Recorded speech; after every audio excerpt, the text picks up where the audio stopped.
Baik, assalamualaikum warahmatullahi wabarakatuh. Nama saya Pravasta Guntur Kinantaka dengan NIM D104120107. Nah, pada kesempatan kali ini saya akan menjelaskan tentang usability variable oleh Jacob Nielsen. Yang pertama adalah learnability. Learnability adalah atribut usability yang menggambarkan suatu sistem itu harus mudah dipahami. Ini merupakan atribut yang fundamental atau mendasar. Lalu mengapa sistem itu harus mudah dipahami? Karena pengalaman pertama tiap pengguna dalam menggunakan suatu sistem itu adalah belajar bagaimana menggunakan sistem tersebut.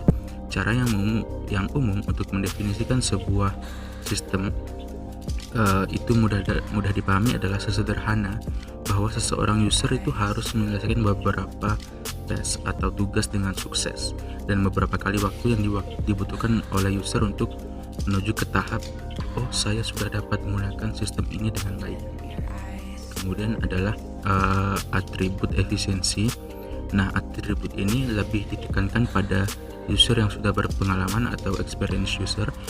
Pada saat suatu user sudah dikatakan efisien menggunakan produk tersebut, ketika dilihat pada grafik pada gambar ini, yaitu pada indikator waktu dan efisiensi, yaitu ketika user sudah tidak dapat lagi naik performanya atau stagnan. Pada titik itu sudah dikatakan bahwa suatu sistem atau suatu user sudah mencapai tingkat efisiensi yang paling tinggi. Untuk mengukur ini kita dapat mendefinisikan beberapa tes yang kita anggap sudah pada tahap yang advance dan memilih user yang dapat merepresentasikan tes tersebut dan menanyakan berapa waktu yang ia butuhkan untuk mencapai level tersebut. Kemudian adalah memorability.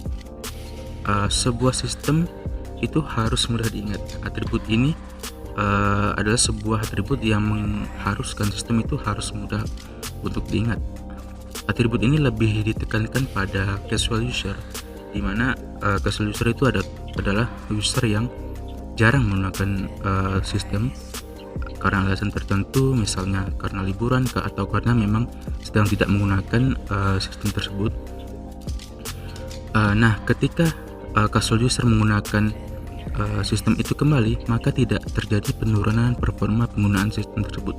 Contohnya sistem pembuatan laporan kuartal atau triwulan yang biasanya memang digunakan 3 bulan sekali, dan user tidak mengalami penurunan performa tiap kali menggunakannya. Ini dapat mengindikasikan suatu interface itu memiliki memorability yang baik.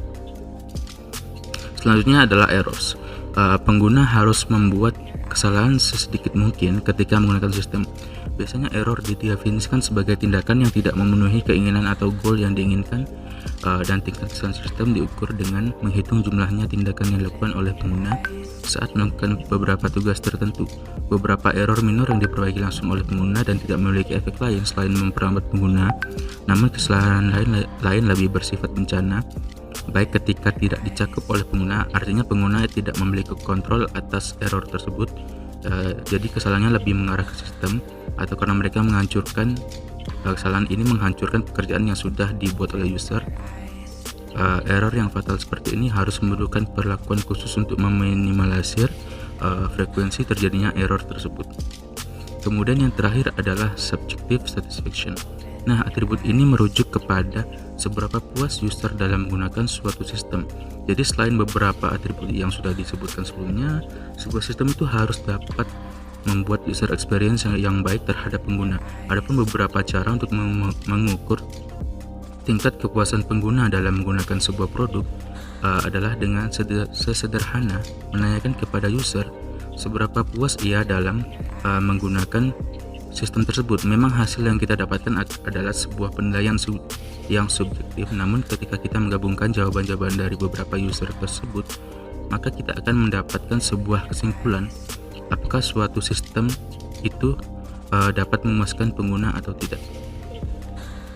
Baik, sekian dari saya, kurang dan lebihnya mohon maaf.